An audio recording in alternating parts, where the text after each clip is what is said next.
llenará de paz cuando creas que no hay, cuando el sol se haya escondido y la tormenta haya crecido, cuando el miedo te amenace, Él te llenará de paz. Él con su amor te abrazará, quitará tu soledad. En la noche más oscura con su luz te alumbrará. Nunca más estarás solo, Él contigo quiere estar. Él es tu paz en la tormenta, Él es el pan que te alimenta, es tu alegría cuando viene la tristeza, Él es tu paz. Él es el agua en tu desierto, Él es tu abrigo en el invierno, Él es alivio para el corazón enfermo, Él es tu paz.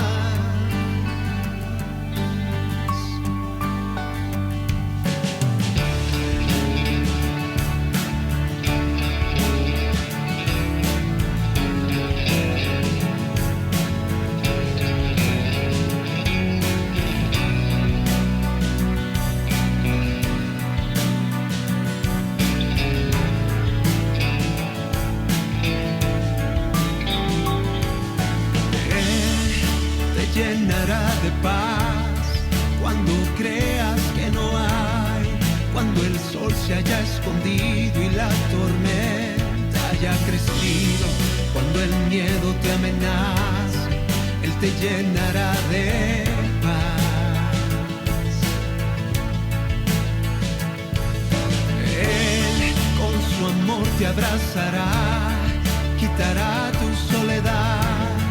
En la noche más oscura con su luz te alumbrará.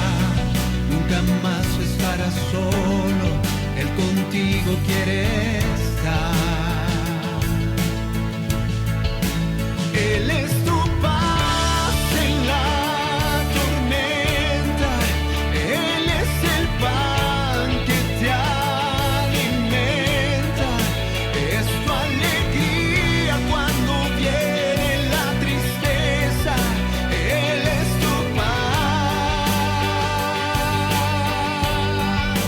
Él es el agua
¿Qué tal? Hola, ¿cómo están? Buenas noches, bienvenidos. Buenas noches a todos ustedes.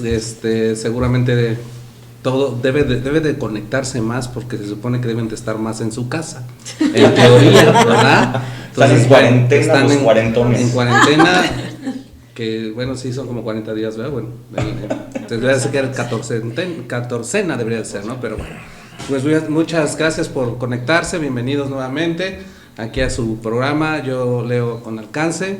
El día de hoy vamos a iniciar un nuevo capítulo, vamos a analizar a un nuevo general, pero vamos a presentar primero a los participantes de nuestra mesa. Bienvenidos les damos a nuestros pastores. Hola, buenas noches, ¿cómo están? Bienvenidos. Buenas noches, qué bueno que están. De este otro lado tenemos a los jovenazos. A Solecito y a Oscarín. Muchas gracias. A mi lado, mi esposita. ¿Qué tal? Hola, bravo. Y un servidor. Muchísimas gracias. Digo, creo que era de azul, no nos avisaron, pero bueno.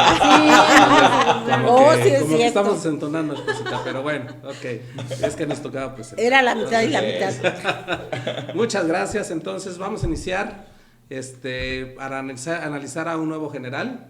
Un general muy interesante, creo que vamos a poder discutir muchas cosas, vamos a aprender muchísimas cosas, un tema que nuestro pastor nos ha estado hablando en estos días, del hablar en lenguas, del bautismo en el Espíritu Santo, algo maravilloso, algo padrísimo, incluso aquí Oscar nos compartió algo que sintió en el momento de estar estudiando. Yo creo que va a ser algo muy padre, algo muy, muy, muy grande lo que vamos a ver ahora con Charles Fox Parham, ¿no? Vamos a iniciar con él y bueno, mi esposita, si quieres empezar, pues empezamos. También les enviamos un super abrazo virtual. Que este tiempo de aislamiento que se aproxima, que algunos ya lo están viviendo, pues sea una gran oportunidad para acercarse a Dios, para conocer más de su palabra, para meditar acerca de su palabra, orar, alabarlo, para que nosotros sepamos que en este momento que necesitamos de Dios, estemos convencidos de que Él es el único que cambia y transforma a las mentes y las conductas y lo que está ocurriendo en este momento en el mundo. Así que los invitamos para que puedan escuchar estos programas. Tenemos casi 60 programas grabados, 80, ¿no? 60 programas. Wow.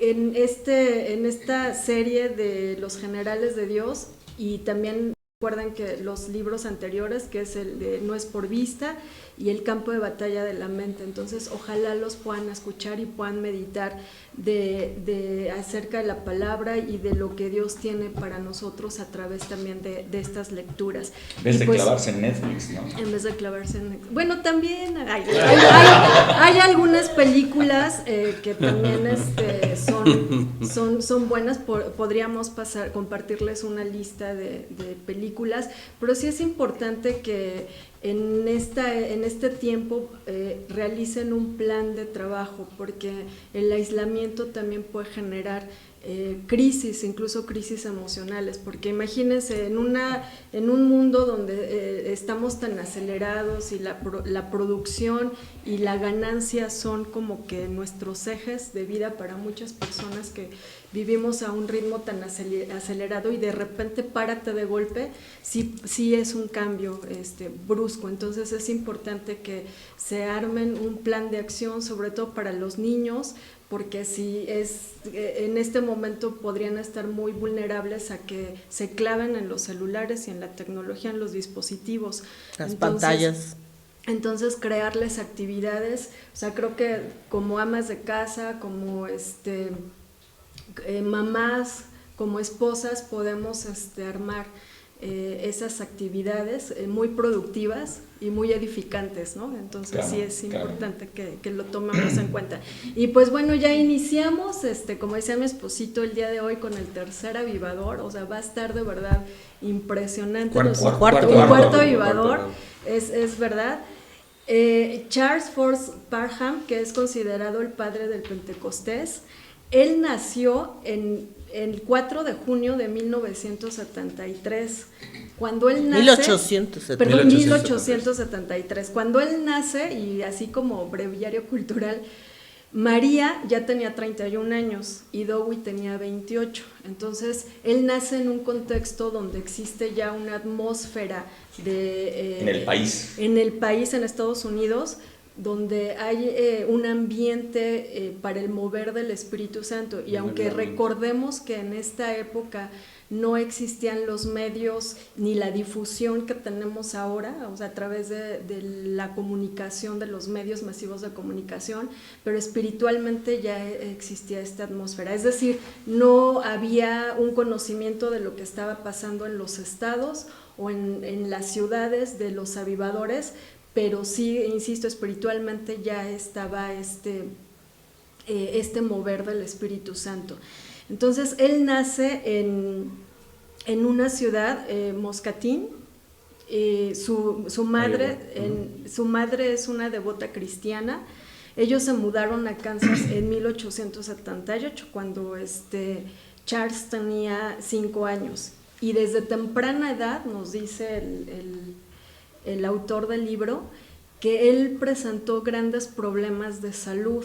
A los 6 meses contrajo una infección viral que lo dejó físicamente muy debilitado. A los 7 años tuvo una pérdida muy importante, que fue la muerte de su mamá. Digo, para cualquier niño pues es un duelo muy, muy grande perder a su mamá. Esto, dice su biógrafo, le creó una personalidad melancólica y triste. Y en el hecho de su muerte, su madre le dice: hijo, pórtate bien, ¿no? O sea, le da así como que una indicación. Y estas palabras de una madre agonizante pues fueron muy... clave. Fue de gran impacto para la vida futura de Charles. Y él se hizo la promesa de que vería a su mamá en el cielo, ¿no? Entonces, estos datos nos dan cuenta de la personalidad de Charles. A los 9 años tuvo fiebre reumática, o sea, esta es de las enfermedades más dolorosas, y lo dejó en condiciones de salud también muy, muy débiles, ¿no? Se dice que su pensamiento a esta edad es de que ay de mí, o sea, él se decía a sí mismo, ay de mí si no predico el evangelio, ¿no? Era así como, se sentía con una gran responsabilidad de predicar. Dicen que le predicaba hasta las vacas, ¿no? Y les hablaba sobre diversos temas de cómo era el cielo, del infierno. En este tiempo, es importante mencionarlo, había pocas iglesias y por lo tanto no había una influencia de otras teologías, lo cual para Charles representó una ventaja, porque eso le dio una gran libertad de estudiar, ¿no? Porque no había tradiciones que romper, entonces él se sintió en ese sentido libre. A los 13 años él recibió sintió el llamado de Dios. Fue a la misma edad de Evans Roberts, si se dan cuenta. Sí. A los 13 años había escuchado en su comunidad solamente a 2 pastores, y él decía que el arrepentimiento era esencial para todas las personas que se convertían.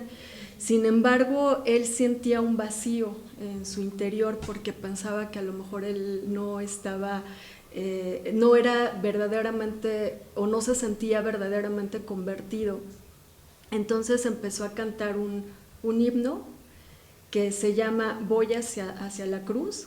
La verdad yo no lo encontré, no sé si ustedes lo conozcan.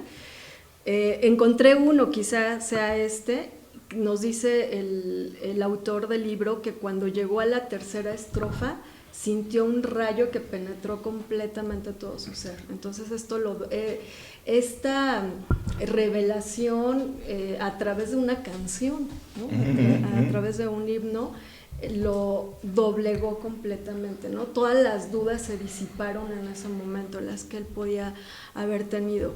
Después de esta conversión total que él sintió, sirvió como obrero y maestro en la escuela dominical. Y tuvo su primer reunión pública, fíjense bien, o sea, esto a mí me llama mucho la atención de todos los avivadores, a los 15 años, o sea, a los 15 años, a esa edad donde los chavos de repente andan pensando en todo menos en Dios. chicas. Tuvo su primer reunión pública. Sin embargo, él la intención de entrar en el ministerio, o sea, él tenía como les decía, a los 15 años su primera reunión pública. A los 16 años inició la universidad y tenía la intención de entrar en el ministerio, pero escuchó muchas historias donde a los ministros los desprestigiaban, a los ministros les faltaban el respeto y además ellos vivían en carencias económicas muy fuertes, y esto lo desanimó, negando su llamado.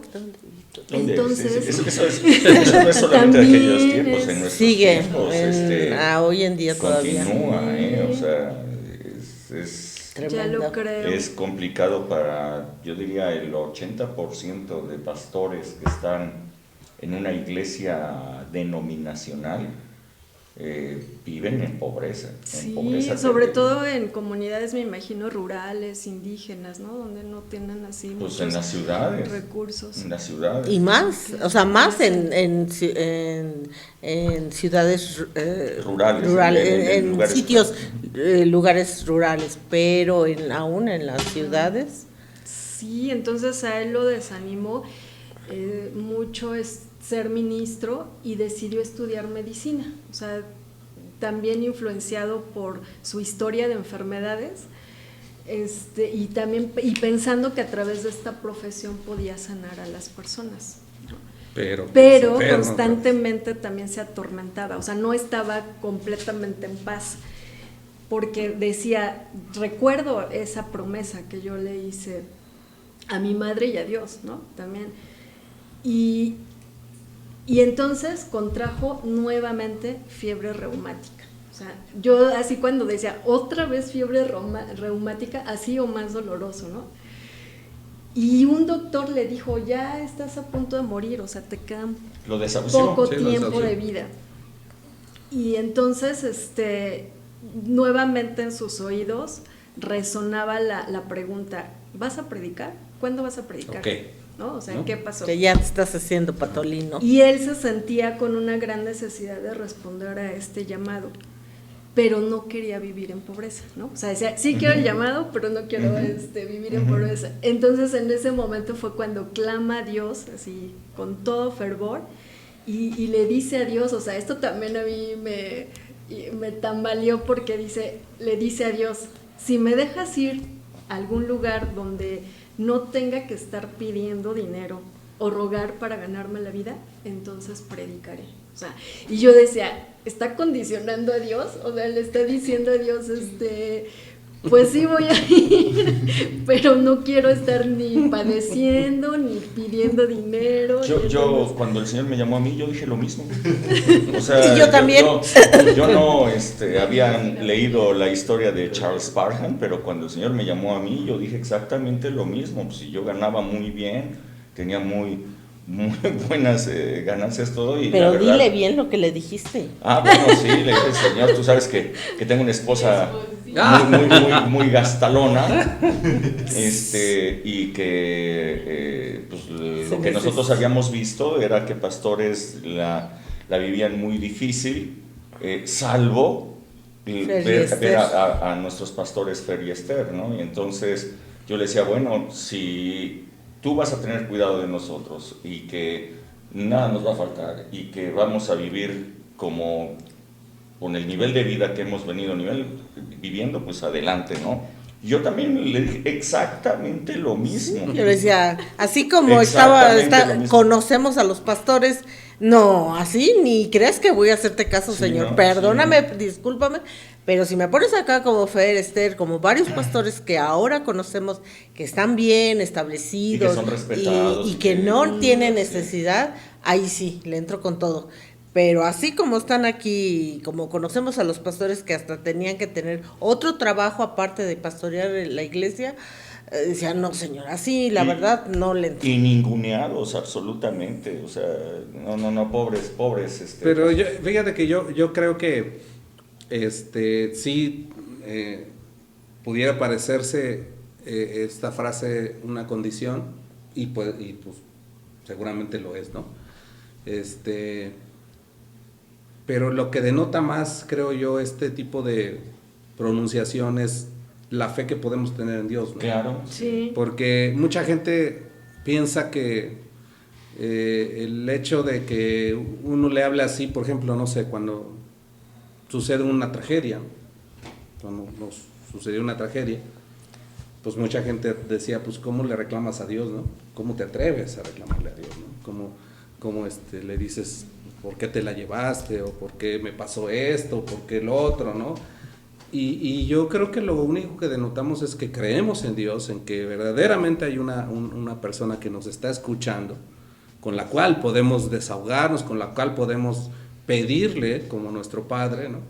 Y además decirle, pues es que tú puedes hacerlo, ¿no? Digo, no tiene por qué ser así, digo, si las demás personas están viviendo así, si los demás pastores, si los pastores que tenían como ejemplo, viven así, bueno, pues tampoco los vamos a juzgar, pero no tiene por qué ser así, ¿no? Pues si estamos hablando del Dios Todopoderoso, del dueño del oro y la plata, del creador del que te está llamando, pues creo que este tipo de expresión nuevamente pues denota la fe que tenemos en Él, ¿no?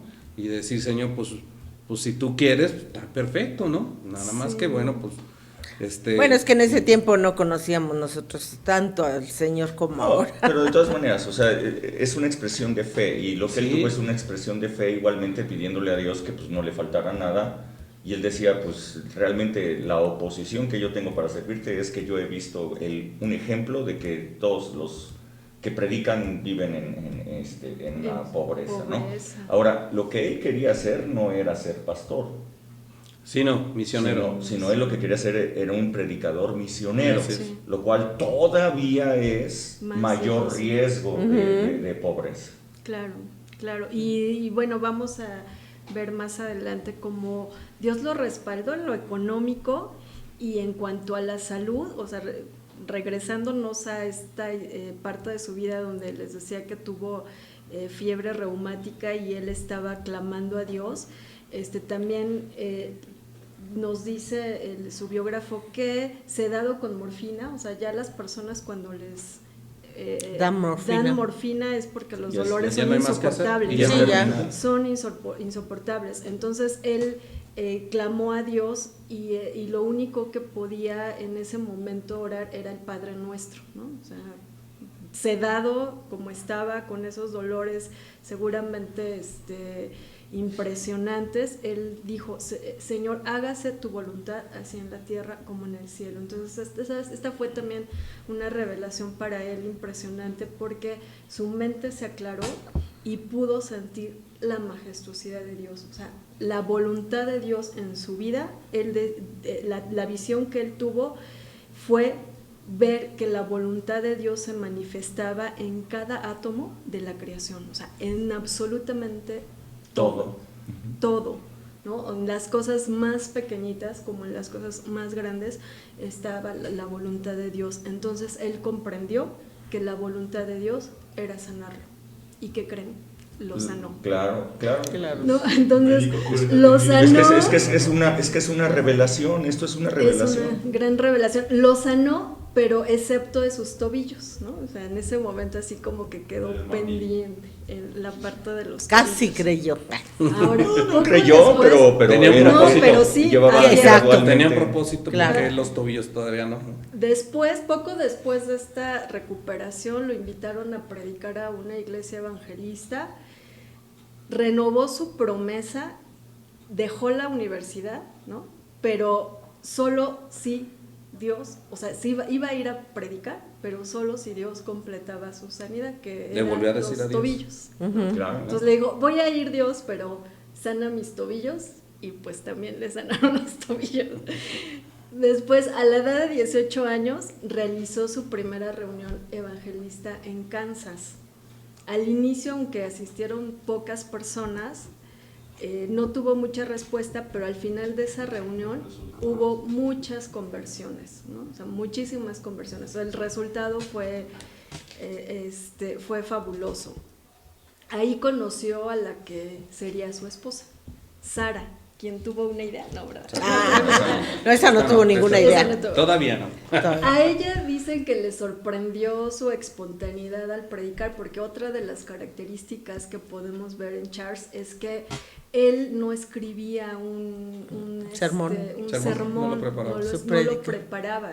Él decía que el Espíritu Santo al momento lo inspiraba y así es como hablaba. Y pues Sara se quedó así bien enamorada de él. En ese momento.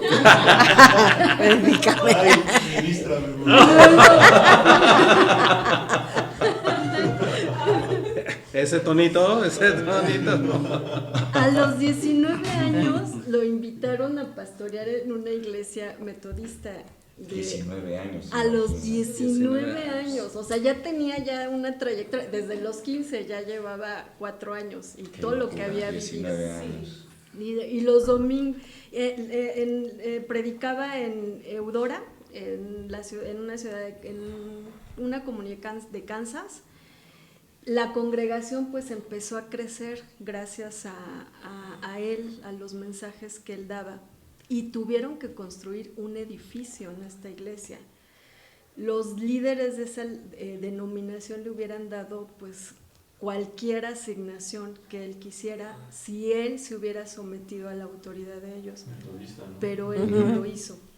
Él realmente no lo hizo. Porque él decía que los recién convertidos debían congregarse donde quisieran.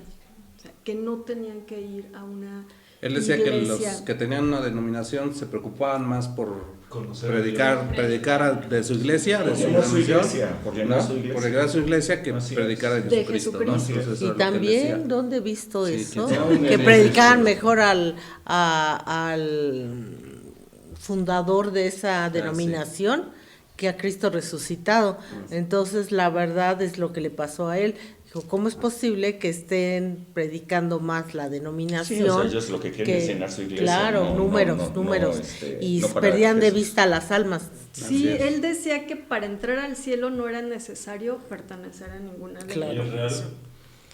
Absolutamente real. Sin embargo, esto le ocasionó muchísimos problemas, incluso con su propia familia, ¿no? Él tuvo que salir de su casa. Eran metodistas, ¿no? También. Sí. Y él en ese tiempo, o sea, yo creo que tuvo que enfrentar muchas críticas. Él escuchaba esta oración en su cabeza, ¿no? Donde que decía, yo me despojo a mí mismo. Entonces él entró al campo evangélico, pero sin asociarse con ninguna denominación. Él predicaba donde podía. Eso es todavía más complicado porque no tienes el apoyo de alguna, ni logístico, ni financiero. No hay ningún respaldo. Entonces, exacto. Donde él todavía podía, es más complicado. Él decía que donde el Espíritu Santo lo llevara, ¿no? Ahí él iba a predicar. Y ahí el Espíritu Santo se iba a manifestar con gran poder. Él se casa a los 23 años, en 1896. Tenemos un corte, ¿no? Bueno, perdón. Va con Sara y le dice estas palabras. Le dice, mi vida está dedicada a Dios y mi futuro es incierto, pero si puedes confiar en Dios en cuanto a mí, debemos casarnos. Y ella la otra dijo sí. Sí, o sea, Tantito, ok. Está en el intro, pero no está en verde ni en amarillo. ¿Por qué se fue? ¿Cómo apareció? Y ahí bajó a 5 espectadores, ¿no? Sí, por eso pues es que se debe ¿Les apareció que finalizó? Sí. Y ni siquiera finalizó.